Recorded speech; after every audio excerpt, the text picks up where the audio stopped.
मूक माटी का स्वाध्याय हम सभी कर रहे हैं। आचार्य श्री विद्यासागर जी द्वारा विरचित। मंगलम भगवान वीरो मंगलम गौतमो गणी मंगलम कुंद कुंदाद्यो जैन धर्मोस्तु मंगलम।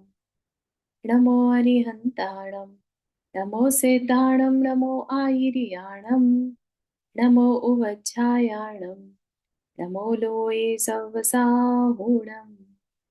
पंच परमेष्ठी भगवान की जय। अगले 45 मिनट के लिए सभी प्रकार के पापों का त्याग करके सभी नौ बार नमोकार मंत्र पढ़ लें।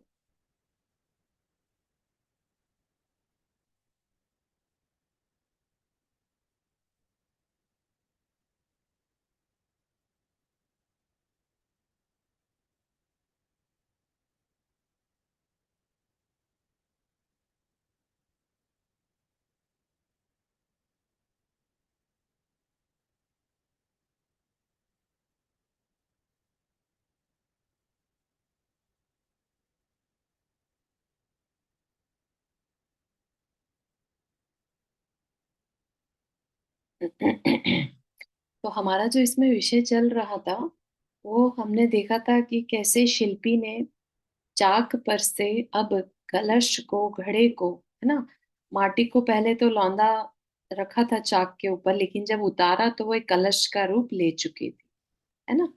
तो जैसे एक शिष्य को दीक्षा मिल जाती है, ऐसा अब वह दीक्षा लेकर वह मुनि बन गया, है ना। पर्सन जो है पहले क्या था, गृहस्थ था, अब मुनि। तो टोटली ट्रांसफॉर्मेशन हो गया। ऐसे ही उस माटी का भी ट्रांसफॉर्मेशन हो गया। अभी तक क्या थी, पद दलिता माटी थी, जो कि अब एक कलश का रूप ले चुकी है। और कलश को सिर पर रखो चाहे भगवान की शांति धारा में यूज करो, वो अलग बात है। कि माटी का है तो हम कह सकते हैं कि अरे उससे तो हम कलश नहीं करते, है ना, चांदी के कलश लेते हैं या सोने के कलश लेते हैं। लेकिन कलश जो है वो अच्छे कामों में यूज होता है, ऐसा हम मान सकते हैं। घी भरने के काम आ जाए जैसे वैसा, ठीक है। तो पहले कहाँ थी वो, मत पद दलिता माटी थी, और अब उसको एक रूप ट्रांसफॉर्म हो गया। और उससे पहले एक प्रोसेस किया था शिल्पी ने। क्या, जब उसने उसे चाक पर से उठाया, है ना, तब भी माटी थोड़ी ढीली ढीली होती है। ऐसा नहीं कि वो हार्ड हो गई एकदम से, है ना। क्योंकि माटी जब लौंदे के रूप में थी उसमें पानी था, है ना, और उसको एक शेप दिया गया था। और वो बहुत नाजुक होती है उस टाइम, अनलेस कि उसको धूप में सुखा के, उसको आग में तपा के, तब जाके उसका फाइनल वर्जन निकल के आता है, जिसमें कि फिर पानी भी रख सकते हैं। अभी सोचिए आप, कच्ची मिट्टी का घड़ा है, उसमें पानी रख दिया तो घड़ा भी फूट जाएगा और पानी भी बह जाएगा। अभी वो कुछ भी हैंडल करने लायक नहीं है ना। तो अभी शिल्पी को बस इस बात की प्रसन्नता है कि कितना सुंदर घड़ा बन गया, शेप आ गई, ठीक है ना। अभी वो उसमें की, बल्कि जितना भी उसमें नेगेटिव कुछ भी अगर है तो वह दूर कर रहा है। किससे?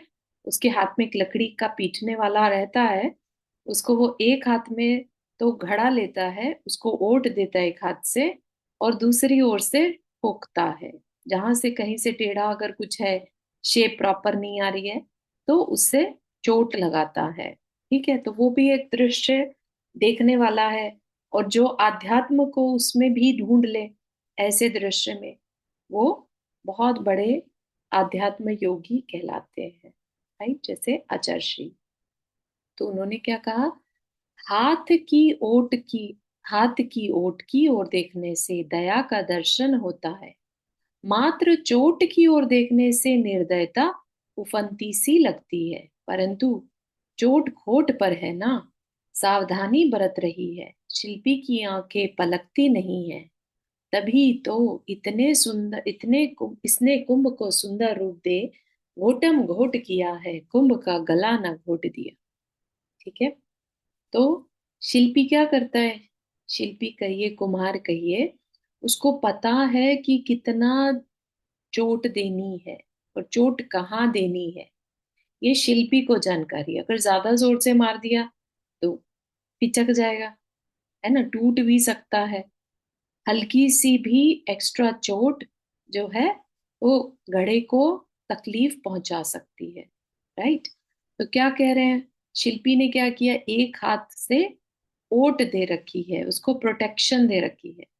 तो ओट की ओर अगर देखें, उस हाथ जिसने प्रोटेक्शन दी है, तो ऐसा लगता है जैसे दया ही दया है ना।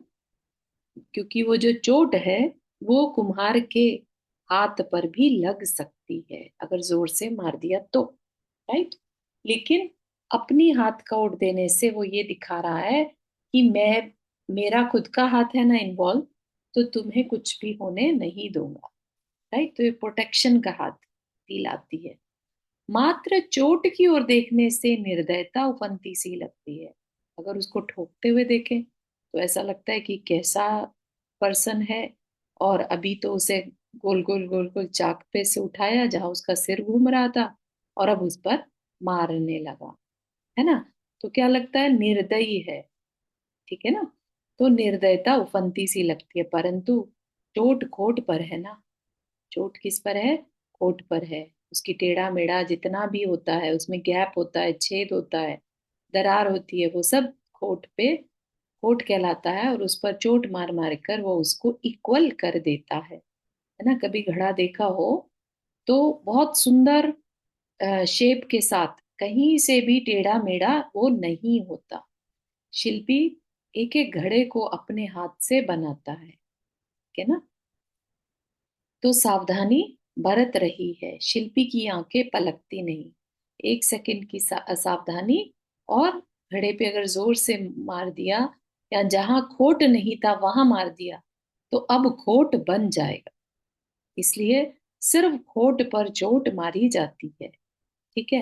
तो ये भी देखने की बात है कि कितनी सावधानी की जरूरत होती है, और ऐसा करते समय शिल्पी की आंखें पलकती नहीं है। वो एक एक चीज को, एक एक बात को ध्यान से देख रहा है। इधर चोट मारनी, कितनी जोर से मारनी, कितनी हल्की मारनी, है ना, कितनी देर तक मारनी। तो ये सारी चीजें वो, उसका दिमाग उस टाइम चल रहा होता है। सावधानी उसी को कहते हैं ना, अवेयरनेस के साथ। राइट। तो वो करता है, तभी तो इसने कुंभ को सुंदर रूप दे घोटम घोट किया है।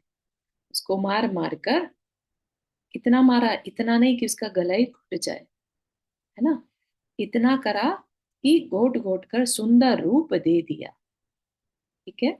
तो ऐसे ही गुरु जो है दीक्षा देकर उनके जीवन को निखारते हैं, कलश का रूप देते हैं, ताकि ये अब आगे चलकर अपने ज्ञान के जल से सबको तृप्त कर सके। ठीक है ना। अपनी साधना के जल से सबको आदर्श रूप में आगे बढ़ा सके, जो भी उनके शरण में आएंगे। राइट। तो ये गुरु के अंदर में भाव रहते हैं किसी भी शिष्य को आगे बढ़ाने में। ठीक। फिर क्या किया शिल्पी ने, वो देखते हैं। कुछ तत्व उद्घाटक संख्याओं का अंकन, विचित्र चित्रों का चित्रण और कविताओं का सृजन हुआ है कुंभ पर। 99 और 9 की संख्याएं जो कुंभ के कर्ण स्थान पर आभरण सी लगती अंकित हैं, अपना अपना परिचय दे रही हैं। क्या कहा, अब घड़ा तो बन गया, लेकिन वो शिल्पी भी शिल्पी था, अच्छे वाला शिल्पी था। राइट। तो उसने घड़े को सुंदर रूप तो दिया, साथ ही साथ उसने तत्व उद्घाटक कुछ संख्याओं का अंकन, कुछ तो नंबरिंग लिखी उसके ऊपर, विचित्र चित्रों का चित्रण, कुछ ड्राइंग भी बनाई। ठीक। और कविताओं का सृजन हुआ है कुंभ पर, और कुछ पंक्तियां भी उस पर लिख दी। कोई साधारण घड़ा नहीं है ये, है ना। इसमें तीन चीजें उस शिल्पी ने लिख दी। क्या क्या संख्याएं हैं जो तत्वों का उद्घाटन करती हैं, कुछ शिक्षा दे रही हैं, चित्र ड्राइंग पेंटिंग बनाई, और साथ ही कुछ कविताएं भी लिखी। तो उन्हीं के बारे में अब यहाँ पर चर्चा की जा रही है। तो किन संख्याओं को लिखा, 99 और 9 की संख्या कहाँ लिखा, कुंभ के कर्ण स्थान पर। कर्ण स्थान कहिए या जो गर्दन है उसकी, बेसिकली उस जगह पर ना, एक सुंदर सा स्थान रहता है ना कुंभ के कर्ण स्थान पर आभरण सी लगती, उसके हल्का सा ऊपर, जैसे जहां पर पकड़ने का स्थान रहता है वहां पर, तो क्या लग रही है वो, जैसे उसके आभूषण ही हो। आभरण मतलब आभूषण, अंकित है, अपना अपना परिचय दे रही है। 99 की संख्या का परिचय अपना है और 9 की संख्या का परिचय अपना है। तो क्या उन उसके बारे में बता रहे हैं। एक छार संसार की द्योतक है, एक क्षीर सार की। एक से मोह का विस्तार मिलता है, एक से मोक्ष का द्वार खुलता है। 99 संख्या को दो आदि संख्याओं से गुणित करने पर भले ही संख्या बढ़ती जाती उत्तरोत्तर, परंतु लब्ध संख्या को परस्पर मिलाने से 9 की संख्या ही शेष रह जाती। तो 99 का फेर सबने सुना होगा, है ना।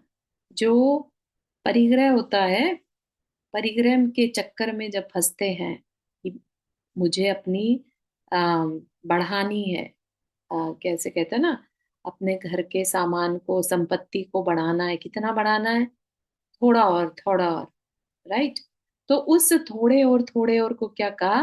99 की संख्या, कि वो 100 कभी होने ही नहीं पाता, और उसके चक्कर में हम अपना संसार बढ़ाते रहते हैं। क्या कहा? एक छार संसार की द्योतक है। खारे पानी वाले समुद्र जैसा संसार, सागर जो है, उसकी द्योतक है, खारे पानी वाले सागर की। और एक क्षीर सागर, और एक जो क्षीर सागर होता है, दूध वाला सागर, क्षीर मतलब दूध, राइट। तो एक कैसी है? जैसे मिठास से भरी, जिसको कि पीना अच्छा लग रहा है ना। क्यों है? क्योंकि एक से मोह का विस्तार मिलता है। मोह किस चीज का? परिग्रह से मोह हो जाना। परिवार भी परिग्रह में आता है, धन भी परिग्रह में आता है, और हमारी जो मेमोरीज हैं वो भी परिग्रह में आती है ना। तो हम सब कुछ बढ़ाने में अगर लगे हैं, तो वो क्या है? 99 का नंबर है, राइट। कि ये मिल गया तो मेरा बस पूरा हो जाएगा सब कुछ, और वो कभी होता नहीं। क्या कहा? एक से मोह का विस्तार मिलता है, अटैचमेंट, अटैचमेंट बढ़ती रहती है। पहले अपना परिवार, अपनी पत्नी, है ना, फिर अपने बच्चे, अब बच्चों के भी बच्चे, इनका देख लें बस, है ना। तो इस तरह से अपनी इच्छाएं कभी खत्म नहीं होती। इसी इच्छा को 99 का फेर कहते हैं, कि बस ये और मिल जाए, फिर मेरा काम डन, बस ये और हो जाए, फिर मेरा काम डन, है ना। अपन सब भी ऐसा बहुत बार कहते हुए पाए जाते हैं, कि बस ये जॉब लग जाए फिर हो गया, है ना। फिर वो जॉब लग जाती है, फिर लगता है अरे इसमें प्रमोशन और हो जाए, फिर हो गया, है ना। अब ये पोजीशन मिल जाए, फिर हो गया। अब इतना जोड़ लूं, फिर हो गया। ऐसा करते करते पता नहीं कब उम्र पूरी हो जाती है, और हम उस 99 के फेर में पड़े रहते हैं। ठीक है। तो ये क्या है? ये हमारे मोह का विस्तार है, या हमारे संसार का विस्तार है। संसार का ऑपोजिट क्या हुआ? संसार का ऑपोजिट, संसार का घटना, यानी मोक्ष, राइट। तो 9 की संख्या क्या है? मोक्ष को रिप्रेजेंट करती है। ठीक है। जो 9 की संख्या है वो अनंत है, एक अनंत सुख, अनंत शक्ति जो है, उसको रिप्रेजेंट करने वाली है। और 99 की संख्या क्या है? कभी कमी जो है, हमेशा कमी को दर्शाने वाली। और 9 की संख्या हमेशा अनंत को बताने वाली। ठीक है। तो उस अपेक्षा से कहा कि एक से मोह का विस्तार मिलता है, जिसमें हमेशा कुछ ना कुछ कमी फील होती रहती है, और एक में मोक्ष का द्वार खुलता है, यानी अनंत की ओर हमें दर्शन, अनंत का दर्शन कराती है। ठीक। तो कैसे? तो कहा 99 की संख्या को दो आदि में दो, तीन, चार, कुछ भी ले लीजिए, मल्टीप्लाई करने पर भले ही संख्या उत्तरोत्तर बढ़ती जाती, है ना। 99 times two 198, 99 times three 297, 99 times four 396। ठीक है। नंबरिंग बढ़ रही है, लेकिन अगर इनको जोड़ दें, ठीक है, तो क्या कहा? एंड में 9 ही शेष रह जाता। ठीक है। तो हम आगे बढ़ रहे होते हैं कि वहीं के वहीं खड़े हैं, कहना ये चाह रहा है। ठीक है ना। कितना भी कर ले 99 के फेर में पड़ा, अरे बढ़ रहा है बढ़ रहा है बढ़ रहा है करके, लेकिन अल्टीमेटली जहां से चले थे वहीं खड़े हैं, ऐसा बताना चाह रहा है। ठीक है। तो 99 की संख्या में हमें ज्यादा खुश नहीं होना, ये बात कही जा रही है कि हम उस पर अगर ध्यान रखेंगे कि बस ये जो एक कम है ना ये और हो जाए, पूरा 100 हो जाए, देन आई एम डन। तो वो 100 कभी नहीं हो पाते, ये कहना चाह रहे। इसी भांति गुणन क्रम 9 की संख्या तक ले जाइए, और 9 की संख्या को दो आदि की संख्याओं से गुणित करने पर संख्या उत्तरोत्तर बढ़ती हुई भी परस्पर मिलाने पर ज्यों की त्यों 9 की संख्या ही शेष रहती। ठीक है। तो 9 वाला भी बढ़ता हुआ महसूस करता है, लेकिन जोड़ दे तो वापिस से 9, राइट। तो अनंत को रिप्रेजेंट करता है। ठीक है। इसी भांति गुणन संख्या 9 की संख्या तक ले जाइए और आएगी रहेगी दिखेगी केवल एक। ठीक है। तो यही कारण है कि 99 वह विघ्न माया छलना है, क्षय स्वभाव वाली है और अनात्म तत्व की उद्योतिनी है। और 9 की संख्या यह सघन छाया है, पलना है, जीवन जिसमें पलता है, अक्षय स्वभाव वाली है, अजर अमर अविनाशी आत्म तत्व की उद्बोधिनी है। विस्तरेण अलम। विस्तरेण अलम मतलब विस्तार को अब यहीं पर विराम देना। ठीक। तो कि कितना कहें, है ना, हो जाता ना कि भाई बहुत कह दिया, जितना कहना था कह दिया। तो विस्तरेण अलम मतलब जो कहना था कह दिया। तो 99 क्या है, विघन माया छलना है ना, एक और मिल जाए तो डन हो जाएंगे। ऐसा लगता है ना 100 में एक ही की तो कमी रह गई, है ना, 99 तो हो गया, एक और बस। याद है वो मधु बिंदु वाली कहानी, है ना, एक बिंदु और एक मधु बिंदु और फिर चलते हैं, एक मधु बिंदु और ये नहीं देख रहा है कि नीचे जो चूहे हैं दिन रात उस वृक्ष को काट रहे हैं, हाथी उसे हिला रहा है ना, और नीचे चार अजगर मुंह बाए खड़े हैं, राइट। तो ये क्या है, उसे जो मजा आ रहा है वो क्या है, माया है, छला जा रहा है उस मधु बिंदु के स्वाद में, है ना। और नीचे मोह जो मृत्यु है ना, ये जो माया रूपी छलना है ये क्षय स्वभाव वाली है, खत्म कर देने वाली। हमारा भी अंत निश्चित है। ठीक है ना। और अनात्म तत्व की उद्योतनी है, अनात्म जिसमें कोई तत्व, हमारी जो आत्मा है उसका कोई उद्घाटन नहीं होता, अनात्म तत्व की उद्योतनी है, जो हमारा है ही नहीं, हम उसके पीछे भाग रहे होते हैं। ठीक है ना। जो भी हम 99 के फेर में पड़कर इस संसार को चलाते रहते हैं, सब कुछ यहीं छूटना है, चाहे वो ये शरीर हो, परिवार हो, पैसा हो, है ना, इवन यहाँ की बुद्धि नॉलेज, राइट, वह तक यहीं छूट जाना है। फिर भी हम उसी 99 के फेर में पड़कर अपने रियल स्वभाव को भुलाए हुए हैं, राइट। और 9 की संख्या सघन छाया है।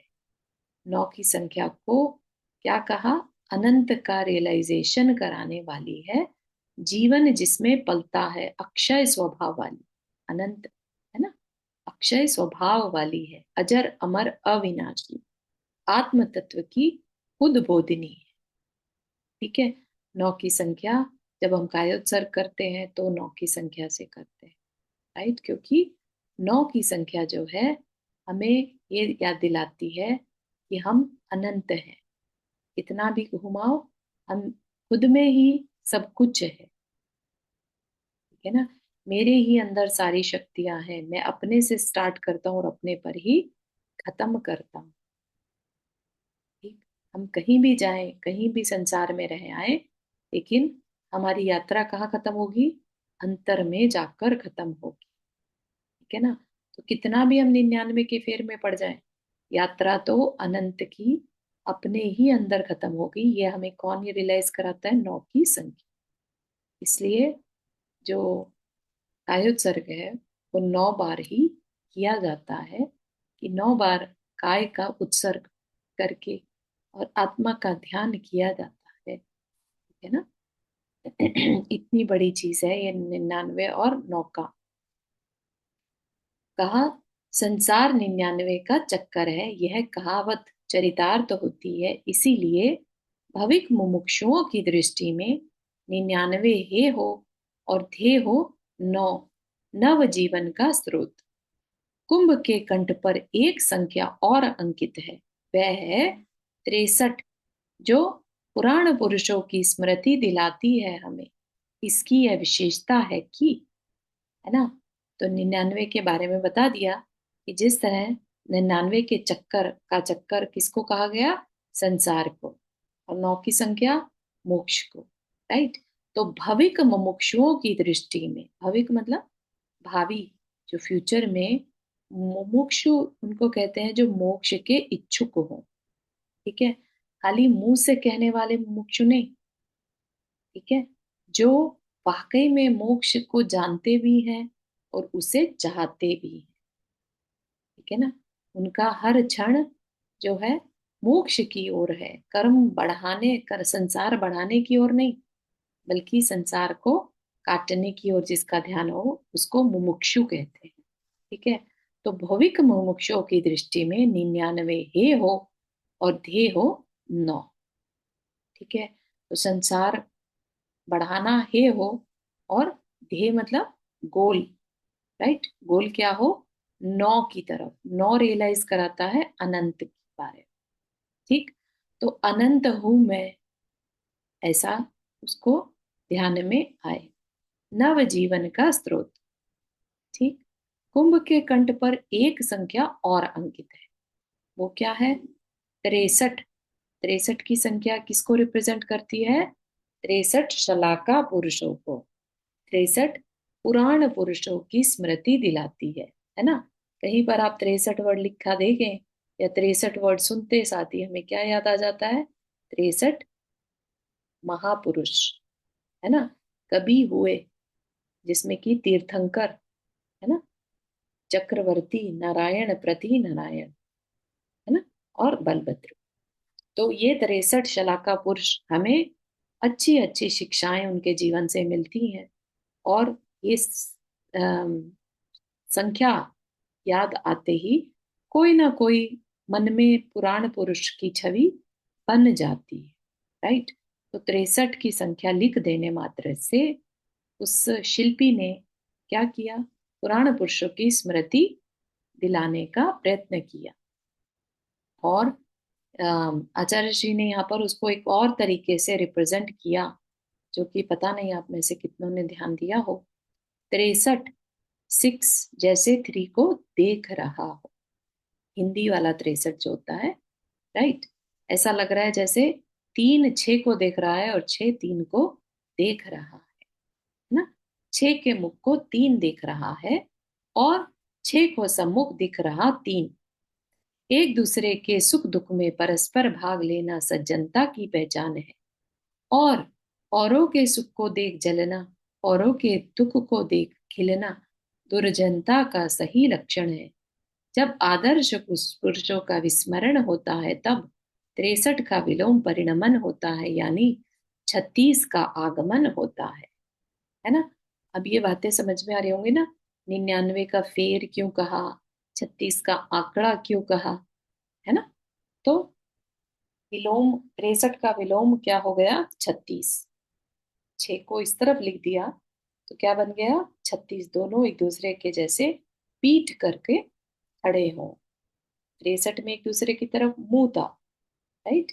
तो एक दूसरे की तरफ मुंह था तो दूसरे की दुख तकलीफ भी दिखाई देते थे, राइट। और ना सिर्फ दिखाई देते थे, उसमें भागीदारी भी होती थी, दूसरे के सुख में सम्मिलित होना और दूसरे के दुख में सम्मिलित होकर उसके दुख को दूर करना, राइट। ये क्या है, परस्पर भाग लेना सज्जनता की पहचान है। और औरों के सुख को देख जलना और औरों के दुख को देख खिलना दुर्जनता का सही लक्षण। तो अपने शास्त्रों में एक शब्द आता है ना, आर्त ध्यान। ठीक है ना। आर्त ध्यान मतलब दुख, आर्त मतलब दुख। अब ये जो ध्यान है, ये दूसरे के सुख को देखकर दुखी होने वाले लोगों पर अप्लाई होता है। ठीक है।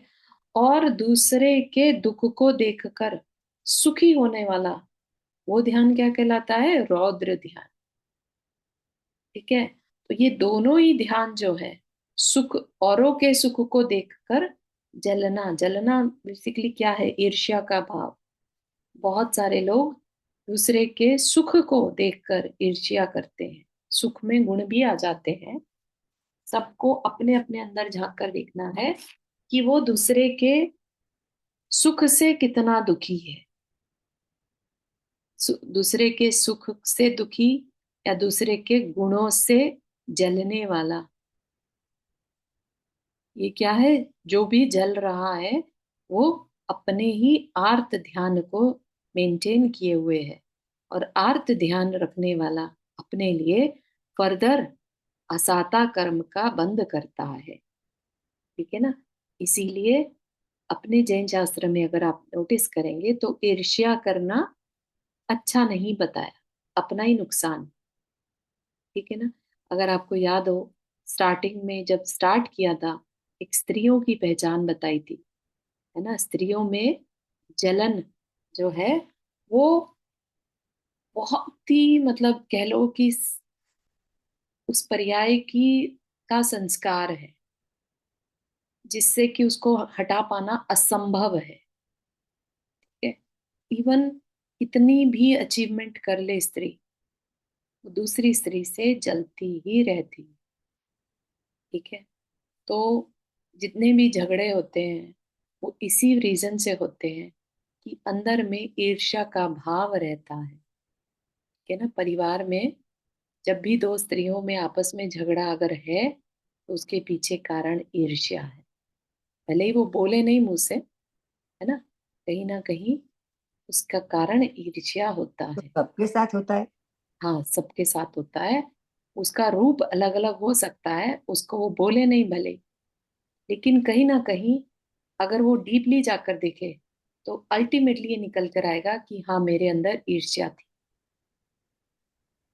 सब मुझे उसके सुख से जलन हो रही थी। मीन्स आपको अपने पास सब कुछ है तो क्यों। हाँ, अपने पास सब कुछ है तो क्यों, ऐसा भी बहुत ज्यादा पाया जाता है। क्योंकि क्या होता है, जब तक हम सबसे बेस्ट है चार लोगों में तब तक तो ठीक है, लेकिन हमसे बेटर कोई निकल जाए परिवार में तो भी, सब कुछ होते हुए भी, वो उसका नसीब है ना, ऐसा नहीं मान सकते। हाँ, वो इतना शांत परिणाम नहीं हो पाते ना। कि अगर हम ये मान लें कि कर्म ही कारण है, उसके कर्म, उसके सब कुछ उसने अच्छा किया होगा तो आज उसको मिला, राइट। तो हम उसके फिर गुणों को देख पाते हैं। पर आप जब हम धर्म को समझते हैं तो ऐसा हाँ, नहीं कर सकते ना, तो ऐसा नहीं। करेक्ट। जब हम धर्म को समझते हैं तब जाकर उसमें कमी आ जाती है, खत्म हो जाता हो ऐसा नहीं। इसीलिए स्त्री पर्याय छूटने के लिए सम्यक दर्शन जरूरी है। उससे पहले अपने को स्त्री मानते रहना, तो और अगर स्त्री तो मैं को, ईर्षा किया था इसीलिए हमको ये जन्म स्त्री का अवतार आया, ऐसा है। हाँ, कहीं ना कहीं अंदर के भाव, क्रोध के भाव रहते हैं, तब स्त्री पर्याय मिलती है। क्यों? क्योंकि कहीं ना कहीं कमी होती है तो क्रोध आता है, राइट। और हाँ, स्त्री होता है। पर्याय हमेशा कुछ ना कुछ कमी को रियलाइज कराता रहता है, तो जो क्रोध आता है उसको ईर्षा मानने का। कहीं ना कहीं। ठीक है। जैसे और कुछ नहीं तो ज्ञान को लेकर, सुंदरता को लेकर, या गुणों को लेकर, परिवार को लेकर, बहुत सारे, मतलब अनगिनत रीजंस नहीं, हैं। क्रोध तो इसलिए आता है कि हम जो चाहते हैं वो नहीं होता है। अगर हम अगेन में भी आ जाते तब गुस्सा आता है ना। वो आखिर हाँ, डिफरेंट चीज नहीं है। देखो, एक है कि हम क्यों स्त्री बने, राइट। हम्म, पास्ट में हमने या, क्रोध किया होगा, हम्म, मान कसाई की होगी, जिस भी कारण से स्त्री बने, राइट। लेकिन आज उन स्त्रियों का एक इन्नेट बिहेवियर होता है। जैसे स्त्री के अंदर करुणा भी है, माना, क्योंकि मदरहुड जो होता है वो उसके अंदर की करुणा को बताता है, राइट। तो वो उसका इन्नेट गुण है, जो एक स्वाभाविक गुण जिसे कहते हैं ना। ऐसे ही ईर्ष्या करना स्त्रियों का स्वाभाविक गुण है। कोई भी स्त्री दूसरी स्त्री की तारीफ नहीं हैंडल कर सकती जल्दी से, ठीक है। बुराई ना करे ना करे, लेकिन तारीफ भी नहीं हैंडल कर सकती एट द सेम टाइम। और स्पेशली अगर उसका हस्बैंड लेट से किसी की तारीफ कर रहा हो और वही गुण उसके अंदर भी है, तो वो उसको ईर्ष्या होना स्वाभाविक। तो जनरल बताई जा रही है बातें। मेरे को ऐसा लगता है कि ईर्ष्या से ज्यादा गुस्सा है। हाँ, तो गुस्से का कारण आप डीपली जाएंगे तो पता चलेगा कहीं ना कहीं जलन होता है। हम्म। घर सिवाय बाहर वालों से भी तो होता है, लाइक पड़ोस नेबर है, हाँ कोई हाँ, फ्रेंड है, कोई एनीवेयर, कलीग है साथ में। बिल्कुल हो सकता है परिवार एक बार वालों तो से भले जलन ना धर्म होती करे, हो। एक बार तो आपको हो ही जाएगा, फिर सोचेंगे ओ ये तो बिल्कुल। गलत सोच रहे हैं। मेरे लिए मैं मानती हूँ कि मेरे को ईर्ष्या से ज्यादा गुस्सा जाता है। मेरे को ईर्ष्या कभी नहीं हाँ आती, गुस्सा हाँ, बहुत। लेकिन आंटी क्या है ना, आपकी एज के हिसाब से अब वो ईर्ष्या वाली बात रही नहीं, राइट। लेकिन यहाँ पर बात चल रही है जहां पर स्टार्टिंग से ही ले हाँ, लीजिए, ये बात बराबर है। ठीक है ना। जब हम यूथ में रहते हैं तब हम नहीं सहन कर सकते कि हमसे बेटर किसी को और को कहा जा रहा हो, राइट। अब या, जीवन को भी अपना कर देखिए, कभी ना कभी ईर्ष्या रही होगी, हाँ, है सच है। ना। हाँ, तो इसी, मेरा एक क्वेश्चन है यहाँ पे हाँ, कि धार्मिक कार्यों में भी ईर्ष्या आती है? उसने तो इतने सारे धर्म विधान कार्य कर में लिए, भी मुझे भी ईर्ष्या करना है। आती है, हाँ, बिल्कुल सब में आती नहीं है, तो आती। उसमें कैसे गिनेंगे धार्मिक? धर्म कार्य में भी ईर्ष्या करना अच्छी बात नहीं है। नहीं है, वो हाँ। ज्यादा कर पा ईर्ष्या रहे तो हैं, ईर्ष्या ही हुई, राइट। ईर्ष्या तो ईर्ष्या, ईर्ष्या नेगेटिव भाव है। तो यहाँ पर ऐसा नहीं है कि, तो देखिए लोभ होता है दो तरह का, है ना। मैं भी धर्म करूं, ये भी एक लोभ है, राइट। तो वो तो हो गया प्रशस्त लोभ, वो तो अच्छा है। लोभ और व्यसन दोनों लगता है मुझे तो, लेकिन लाइक करते हैं ना वैसे बढ़ती जाती है, तृप्ति नहीं होती है। हाँ, कितना भी कर ले, पूजा कर ले, स्तुति पढ़ ले, फिर लगता है और करो और करो, अरे टाइम भी चाहिए, लेकिन फिर भी एक हाँ, तरह का व्यसन लग रहा है मुझे, वो पता ठीक नहीं। है, एडिक्शन है, लेकिन फिर भी लोभ अच्छा है वो, राइट। लेकिन धर्म कार्यों में ईर्ष्या करना, अरे उसको करने मिल गया मुझे नहीं करने मिला, राइट। तो ये हाँ, चीज जो है ये भी एक ईर्ष्या है, और इसमें भी नहीं हम करनी चाहिए, कर्म बांध क्योंकि लेते अपने पुण्य के हिसाब से ही करने को हैं मिलेगा, राइट। ना। तो आप सोच रहे हैं कहाँ कहाँ नहीं अप्लाई हो जाता है। जी, सब जगह अप्लाई होता है, हाँ, वही मैं सोचे तो कि बहुत, मंदिर में जाते, बोलते अरे तू तो रोज आती है, मैं नहीं आ पाती हूँ, अरे लेकिन मैं बोली ठीक है, जितना होता है उतना कर लो। हाँ, तो जो जा पा रहा है वो तो ठीक है, लेकिन जो नहीं जा पा रहा है, आप उसके दिल से पूछ कर देखिए उसको कितनी ईर्ष्या होती हो, सही बात है, है ना। सुना है ना, पूछ के बोलते ही बोले मुंह नहीं, पर, अरे तुम मन भी कैसे बोले रोज आ मन जाती हो। ना बोले, हाँ, लेकिन अंदर ही अंदर उसको तकलीफ हो रही होती है। हो रही है जी। तो जो तकलीफ सही होती है बात। वो इसको ईर्ष्या मानने का। हाँ, जी। वही जी। ईर्ष्या है, ओ उसी माय को, गॉड। वो भाव ही आर्त ध्यान है। नहीं, अगर अपने को जाने को नहीं मिलता है तो उसका हाँ। हमको दुख होता है, तो वो ईर्ष्या में चेंज हो जाएगा। अम, नहीं, दो तरह से है। अगर सोच। एक ही से कंपेयर करके, है ना, और हम उसके गुड अच्छे कर्म से जल रहे हैं तो ईर्ष्या है। और हम अपने ही कर्म से कि भाई मैं भी कर पाऊं ऐसा। नहीं, अभी क्या हुआ, 1 जनवरी को मंदिर में भक्तामर का विधान था, जी। और मैंने शाम तक देखा तो कुछ लिखा नहीं था। और हम्म। जब मैंने सुबह में जब दर्शन करने के लिए चालू किया लाइव, जी तो तब उस टाइम मुझे पता चला कि आज भक्तामर का विधान है। जी तो मेरे को इतना दुख हुआ कि मेरे को रोना आ गया कि अरे मैंने रात को पढ़ता नहीं था, अभी मैं, अरे अगर मैं घर से निकलती हूँ और वहां पहुंचती हूँ तो चालू हो जाएगा, तो मैं आधे में रह जाऊंगी।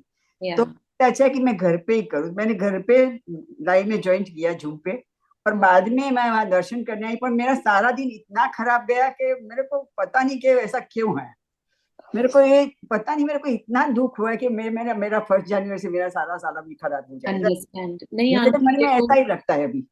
उस चक्कर में, मेरी बेटी को बोला तो कहनी ऐसा नहीं, तू नेगेटिव सोचती है, मेरे को ऐसा नहीं बोलती नहीं नहीं आंटी, आपके उस दुख में कारण जो बने, बल्कि ऑर्गेनाइजर कहा जाएगा जिन्हें समय रहते इन्फॉर्म करना चाहिए था ताकि सभी पार्टिसिपेट कर पाते, वो मैं करेक्ट। एक हफ्ते से देखती थी कि कोई प्रोग्राम रखते रखते रखते तो मैं टैक्सी करके चली जाऊंगी। करेक्ट घर करेक्ट। में सबको बोल रखा था, और मेरे दर्शन करने को वो लोग मैं लेके आने वाले थे, मैं सुबह में जल्दी जाऊंगी, वो लोग मेरे को पिकअप कर नहीं, लेंगे। तो आपका दुख सारा मेरा रोम ना, इतना नहीं अभी भी मेरे को इतना रोता है, अब नहीं बदल नहीं नहीं, नहीं पाए। सुनिए सुनिए, आपके अंदर भाव थे ना करने के, आपके कारण, ऐसा नहीं है कि आपकी इच्छा, आपने प्रमाद किया उसमें, तो आपको तो पूजा का पूरा पुण्य मिल गया। पर भाव, रोना आता है तो फिर अशाता कर्म बन जाते हैं ना। असाता उतना नहीं बंधेगा जितना पुण्य पता नहीं, मिलेगा। मेरा रोना ही खत्म। कुसुम आंटी, एक दिन आप डिसाइड कर लीजिए, मैं आऊंगी जिस नहीं दिन पर करना मेरे हो। नहीं, मेरे को क्या है कि कुछ अच्छा नहीं होता है तो मेरे को रोना आ जाता है, तो सब मेरे ऊपर गुस्सा करके रोते क्यों हो, रोते वो तो अपनी मेरे बॉडी की रोना आ जाता है। वीकनेस होती है, बॉडी की वीकनेस होती है, वो कुछ नहीं है। आप डिसाइड करिए, अच्छा होगा, हम एक दिन और कर पाएंगे। हाँ, नहीं आंटी, इसमें क्या होता है, किसी कारण से अगर आपने प्रमाद नहीं किया और फिर कुछ छूट जाए, तो तो ऐसा आपके भावों असाध्य से, कर्म बनता है, इसीलिए ऐसा होता है ना, अपना अपना असाध्य कर्म होता है पर इसीलिए पुण्य तो बराबर मिला ना, आपके तो पुण्य भाव थे बराबर तो मिल ये उसके गया। रोना दूसरे आया में। और ये सब दुख हुआ तो वो क्या देखो, रहा। पूजा करने नहीं मिला उसके लिए दुख मान रहे हो ना, तो फिर भी अच्छा पुण्य बंध रहा है। नहीं, घर पे तो किया है पर वहां आने नहीं मिला। हाँ, कोई नहीं, अभी जितना हो गया, लेकिन आप इसको अंतराय मानकर बहुत हम्म, ज्यादा दुख मत मानिए, ठीक है ना, क्योंकि अच्छा। आपने भाव बना रखे थे करने के, उसी से ही पुण्य मिल गया। अपनी तरफ से आपने कोई कमी नहीं रखी थी, ठीक है ना, तो उस चीज से आप ज्यादा दुख नहीं मानिए। हाँ वो और इसमें अच्छा अच्छा, जो, अंतरा कर्म होता है तो ऐसा हो हाँ, सकता है, राइट। इसमें बात में आई एग्री होती हूँ आपके जो साथ। ऑर्गेनाइजर्स हैं, उनका इस चीज में बनता है कि they should plan it more properly, ताकि अपनी पूरी समाज उसका फायदा उठा सके, है ना। ये हम्म, चीज इतना दुख ना माने कोई भी किस उनकी वजह से, तो वो चीज वो प्रमाद में आएगा। टाइमली पोस्ट नहीं करना, वो प्रमाद है, ठीक है ना। तो इस थैंक यू। है, एक बात ये भी है, अगर कभी किसी रीजन से नहीं हो पाया तो इतना धर्म करने के बाद हमारे विचार भी ऐसे होना चाहिए कि हम क्षमा कर सकें कि किसी वजह से अगर नहीं हो मैं पाया, किसी का दोष हमारा नहीं देती। छूट गया, तो हम भगवान हमको इतनी शक्ति दे कि हम दोबारा अटेंड कर पाए। नहीं नहीं, मैं किसी का दोष नहीं देती हूँ, मैं हाँ, अपना उन्होंने नहीं कहा, वो मेरा ही तो खुद ही पर वो तो दोष मेरा ही डाल फॉल्ट रहे हैं। मेरा ही है, हाँ, मैं किसी का दोष नहीं जानती, मैं मेरा ही फॉल्ट मानती हूँ। एग्जैक्टली, मैंने नहीं नहीं, वो तो सुबह में मैंने उठ के भी, पहले क्यों नहीं खाया, ऐसा मेरा मैं अपने आप को करती हूँ कि मैंने सुबह में उठ के भी देखना चाहिए ना। राइट, ये चीज मैंने बोली कि ऑर्गेनाइजर्स का थोड़ा सा, नहीं नहीं, किसी का दोष नहीं, अपने को नहीं लेकिन देखने का, मैं तो ऐसा आंटी ने नहीं कहा, है ना। किसी का, हाँ राइट। तो आंटी के दुख को कम करने के लिए बता रहे हैं कि ये आपकी कोई कमी नहीं है, इसमें कोई प्रमाद नहीं, ठीक है। हाँ थैंक यू। ठीक है, तो यहाँ पर कुसुम जी, कभी ऐसे दुख होता है ना, 2 बार भक्तांबर या जिन्हें सहस्त्र नाम पढ़ा करो, दुख पूरा चला जाएगा। दुख नहीं होगा, फिर कुछ भी स्तोत्र या स्तुति बोला करो, दुख अपने आप चला जाता है फिर। हाँ, ठीक है, तो मैं यहाँ 50 साल से पढ़ती हूँ। राइट, नहीं नहीं, सब बढ़िया है। तो यहाँ पर क्या कह रहे हैं कि हम दूसरे के सुख को देखकर अगर जल रहे हैं, सुख को देखकर, तो जलन कब होगा, जब सेकंड पर्सन इज इन्वॉल्व, ठीक है ना। अपने अपने में हम कुछ देखकर दुख मान रहे हैं, तो वो नहीं, जब दूसरे से हम कंपेयर करें और दूसरे के सुख को देखकर हमें बुरा लग रहा है, हम खुश नहीं है, दैट इज कॉल्ड जलन, ईर्ष्या, ठीक है। और जब हम दूसरे के दुख को देखकर, जो दूसरा दुखी है और हम उसमें खुश मान रहे हैं, तो वह भी क्या है, दुर्जनता का लक्षण है। हम कितना भी ऊपर से अपने आप को धार्मिक बनाए रहें, लेकिन अगर हमारे ऐसे भाव हो रहे हैं कि दूसरा परेशान है और हम खुश हो रहे हैं, तो ये क्या है, मान सकते हैं हम दुर्जन है, ठीक है ना। कई बार हमें गलती लग जाती है, हम अपने आप को धार्मिक क्रियाओं को करते हुए क्या मानने लगते हैं, सज्जन मानने लगते हैं, अरे हम तो बहुत धार्मिक हैं, है ना। लेकिन पहचान तब होती है जब हम दूसरे के सुख को देखकर हम कैसा रिएक्ट कर रहे हैं, और दूसरे के दुख को देखकर हम कैसा रिएक्ट कर रहे हैं, उससे रियलाइज होता है, पता चलता है कि पर्सन दुर्जन है कि सज्जन है ना। ऊपर में क्या कहा, एक दूसरे के सुख दुख में परस्पर भाग ले, चारू जी, सज्जनता। जी इसमें मैं एक बताती हूँ, एक खुद को परखो में एक है लाइन, जी। सुनाती हूँ। सज्जन गुण देखते, दुर्जन देखे दोष, तुम इनमें से कौन हो, समझो संभलो होश। हम्म, बहुत सुंदर, बिल्कुल सही कहा। हम्म। गुणों पर दृष्टि है कि हम भी बेटर बने, है ना। आज वो बेटर क्यों है, क्योंकि उसने ऐसा कुछ पास्ट में किया होगा कि उसके अंदर ये गुण है ना। जैसे फॉर एग्जाम्पल, छोटा सा एग्जाम्पल है, कुछ लोग बहुत अच्छा सिंगिंग करते हैं, है ना। अब हर कोई तो नहीं सिंगिंग कर सकता, तो हम सोचे कि अरे हमसे तो सिंगिंग होती नहीं है और हम उससे जलने लग जाए। ये लोगों को होता है, जो गुण अपने के अंदर नहीं है तो वो दूसरे के अंदर उस चीज की कमी या उससे ढंग से बात नहीं करते, है ना। क्योंकि खुद में उस कमी को हम एक्सेप्ट नहीं कर पा रहे। सब में सारे गुण हो ये कोई जरूरी तो नहीं है ना। हम अपने गुणों को पहचाने और दूसरे के गुणों को भी एक्सेप्ट करना सीखें, तो लाइफ इजी हो सकती है ना। हम भी अपनी लाइफ में सज्जन बन सकते चारू जी, एक सवाल पूछना था मुझे। ये अभी आप जो कह रहे हैं ना कि दूसरे के दुख को देखना, एक हम कभी कभी मन में ये विचार आता है, कभी हम किसी का देखते हैं तो मतलब जैसे कर्म थ्योरी है या ये, तो हम सोचने लगते हैं क्या इस वजह से इसको ऐसा मिला, इसके साथ ऐसा हुआ, या तो ये भी क्या दुख में, मतलब एक विश्लेषण करना ये क्या ठीक है या नहीं है, अपने मन में कहना नहीं है, कहा नहीं है कि, हैं। हाँ, और उसके साथ हैं, उसको संभाल रहे हैं जिसके साथ कुछ बुरा हो रहा है, लेकिन अपने मन में कि विश्लेषण करना कि क्या यही कर्म थ्योरी है और इस वजह से हुआ, किस वजह से इस पर्सन के बिल्कुल साथ सही है, ऐसा हो रहा है। बिल्कुल सही है।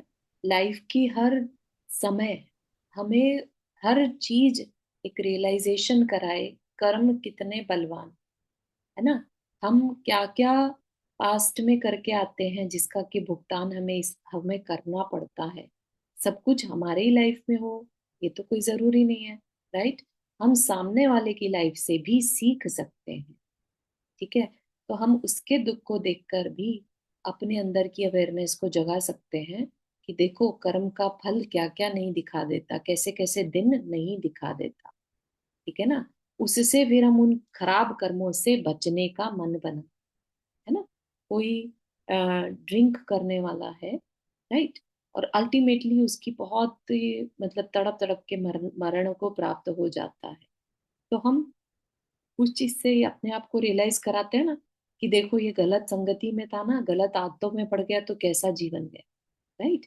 इसी तरह से किसी पर अगर तकलीफ आई है तो बिना कर्म के उदय से नहीं आती। तो भले ही वो आज की डेट में बुरा कुछ करता हुआ नहीं पाया जा रहा है, लेकिन कहीं ना कहीं उसने पास्ट में किया होगा जो आज उसको वो फल मिल रहा है। तो हम मन में सोचकर और खुद को पाप से बचाने का मन बना लें, बस इतना ही उस दृष्टि का फल हमें मिल जाता है, इससे ज्यादा नहीं, है ना। फिर हम ये सोचे कि अरे उसका फल था मिल रहा है भुगतने दो, ऐसा नहीं। हम उसकी क्या हेल्प कर सकते हैं, मैं उसके दुख को कैसे दूर करूं, ये भाव नहीं जाना चाहिए, ठीक है ना। अंदर में भले ही हम ये सोचें कि भगवान ऐसे दिन किसी को ना दिखाए, ऐसे कार्य कभी ना हो हमारे जीवन से, हमसे भूल कर भी कि हमें ऐसे दिन देखने, ठीक है ना। बहुत अच्छा, थैंक यू। ठीक है, तो यहाँ पर क्या कहा, आदर्श पुरुषों का जब विस्मरण, विस्मरण मतलब भूल जाते हैं, ठीक है, तब 63 का विलोम परिणमन होता है, यानी 36 का आगमन होता है। 36 का आंकड़ा जिसे कहते हैं ना, तो सबसे लड़ाई झगड़ा। 63 क्या है, 63 चलाका पुरुष का ध्यान आते ही हमारे अंदर ऐसा मन करता है कि सबको क्षमा कर दो, क्या रखा इन सब में, है ना। हमें भी उनकी तरह बनना है, अपना कल्याण करना है, ठीक है ना। और जहां उनका विलोम हुआ, आदर्श पुरुष हमारे दिमाग से निकले, राइट। तभी बोलते हैं ना 24/7 पंच परमेष्ठि का ध्यान करते रहो, ठीक है ना। और उनका विलोम, आदर्श पुरुषों का विस्मरण होते ही उसका उल्टा यानी लड़ाई झगड़े में मन पड़ जाता, ठीक है ना। तो ये बात हमें संख्याओं के थ्रू बताई जा रही है। बहुत अच्छा सीखने मिला आज। 99, 9 का, 36 का और 63 का। हाँ, बहुत अच्छा। अभी हम्म, एक संख्या और बची है, उसके बाद चित्रों पर आएंगे, ठीक है ना। तो अच्छी अच्छी सीख मिल रही है हमें, और बहुत कुछ मैसेजेस अपने को सीखने मिल रहे हैं। कभी काश ऐसा हो कि इसके जितनी भी सीख है, लर्निंग्स है, वो कहीं एक जगह मिल जाए, मुख माटी की लर्निंग्स, है ना। तो कितना ही अच्छा हो जाए। इससे ना इंटरेस्ट और बढ़ रहा है, लगता है अब क्या आएगा, अब क्या होगा, अब क्या आएगा, करेक्ट करेक्ट, बहुत कुछ। क्यूरियोसिटी रहती है। हम्म। Very, thank you. बहुत मैं अच्छा। मैं एक बात पूछूं। हाँ जी। कहीं बच्चे होते हैं कुछ बचपन से उसको धर्म का सब मिलता है, हम्म, और हमारे जैसे किसी को 50 के साल बाद मिलता है, तो वो भी अपना नसीब की बात है ना। बिल्कुल बिल्कुल तो सही। अगले जन्म में ऐसा लेके आए हम, ऐसा मान लेना चाहिए। पिछले जन्म से लेके ऐसा। ऐसा ऐसा हाँ, कर्म करके आए कि ऐसे घर में जन्म होता है कि जहाँ बचपन से तुम्हें धर्म का ज्ञान नहीं बिल्कुल मिलता है, और बिल्कुल कहीं बच्चे जन्म से धर्म का ज्ञान लेके आते हैं, तो इसमें डिफरेंट तो हो गया ना। बिल्कुल है। इसमें बस एक ही चीज है आंटी की, देखो, अपने को अगर पॉजिटिव दृष्टि रखनी है, राइट, तो हम क्या कहेंगे, चलो 50 में ही सही, बात तो समझ में आई। कितने लोग हैं जो 80 के बाद भी नहीं समझ रहे। अच्छा, और दूसरी एक बात है कि 30 साल तक मैं मंदिर के बाद में घर लेके मैं दो मंदिर 2 घंटे जाती थी, और अभी 80 के बाद सब बंद हो गया, तो वो क्या मानना चाहिए। 80 के बाद सब बंद हो गया। हाँ, अरे अभी बड़ा। टेम्पल कभी कभी महीने में एक आध दफा जाने को मिलता है, हाँ हाँ। तो ये क्या मानना चाहिए। ये है तो अंतराय ही कह सकते हैं कि, मतलब लेकिन अंदर के भाव अच्छे हैं तो उससे मैटर नहीं करता, देखिए। लेकिन हमें ये तो तो मजबूरी है ना, हाँ, डिपेंडेंट कर्म हो गई काटने तो। से मतलब है, ठीक है ना। तो ऐसे में आप सामायिक बढ़ा सकते हैं, ठीक है ना। सामायिक देखो, घर पे मैं 2 टाइम सामायिक करती हूँ, हम्म, घर पे लाइव करके मैं पूजा करती हूँ, हम्म, सब कुछ। मैं मंदिर इधर स्वाध्याय मेरा ज्यादा होता है, धर्म इधर मेरा ज्यादा होता है इंडिया से भी। हाँ पर हाँ। एक चीज मेरे मन में बड़ी, मैं रोज मंदिर ना जाती, ये मेरे मन को बेचैन कर देता है। अंडरस्टैंड। नहीं, उसका विकल्प नहीं रखिए, ठीक है ना। बहुत अच्छा हो कि आप मंदिर के पास रहें, ऐसा मन में बना कर रखिए, हो सकता है कभी हो भी जाए आपकी इच्छा पूरी, राइट। लेकिन उसका विकल्प नहीं रखिए, क्योंकि वो समय को भी धर्ममय बना लीजिए। जितनी देर विकल्प में बिता रहे हैं ना, उसको भी धर्ममय कर लीजिए, ठीक है। इंडिया उसको से भी यहाँ मैं ज्यादा पॉजिटिव। धर्म करती, इंडिया से यहाँ मेरे को ज्यादा लाभ मिलता है धर्म करने का, चांस मिलता है। पर सब कुछ मिलता है यहाँ से, प्लस सब कुछ प्लस है, पर एक ही माइनस है, तो ये एक माइनस सबको ये कर लेता है नहीं, ऐसा। ऐसा नहीं। आप उसको भी पॉजिटिव थिंकिंग रखिए, शांत रहिए, कि जो मिल रहा है अच्छा मिल रहा है, बस इसी तरह से शांत रहना ज्यादा इम्पोर्टेंट है इस समय पर, ठीक है। वो ही मैं नहीं कर सकती हूँ, उसके लिए मेरे को क्या करना चाहिए, वो ही मैं जानना चाहती हूँ ओके। कि मैं नहीं कर सकती हूँ क्यों। नहीं, चलिए आपसे अलग से बात करते हैं, ठीक है। तो अ, नंदा जी, आपने हाथ रेस किया। हाँ, एक भजन अभी किसी ने मेरे से शेयर किया, तो जो भी लोग कुसुम आंटी, अगर आप घर में हैं तो ये है भजन कि मैं स्वतंत्र निश्चल निष्काम, ज्ञाता दृष्टा आत्म राम, मैं वह हूँ जो है भगवान, जो मैं हूँ वह है भगवान। हाँ, मेरे तो पास है। भगवान हमारे अंदर ही है। मेरे जिस पास भी समय में हमारे भाव शांत हैं, तो हम भगवान की पूजा ही कर रहे हैं, वो मंदिर ही बना रहे हैं हम अपने शरीर को। तो इतना परेशान होने की क्या जरूरत है। Right right right, exactly. तो अभी जब जितना सिचुएशन में तो फिर आंटी आप। टेम्पल मंदिर बनाने की जरूरत नहीं होती। नहीं, देखिए, जब कभी जा पा रहे हैं तो मंदिर जा रहे हैं सब और ऐसा वहां मिलके पूजा कर रहे हैं, वो भी करोड़ों अच्छा है। करोड़ों करोड़ों रुपया खर्च के मंदिर बनते हैं इंडिया में, देखो अभी गुण है तंग और सब कुछ, इंदौर में सब जगह।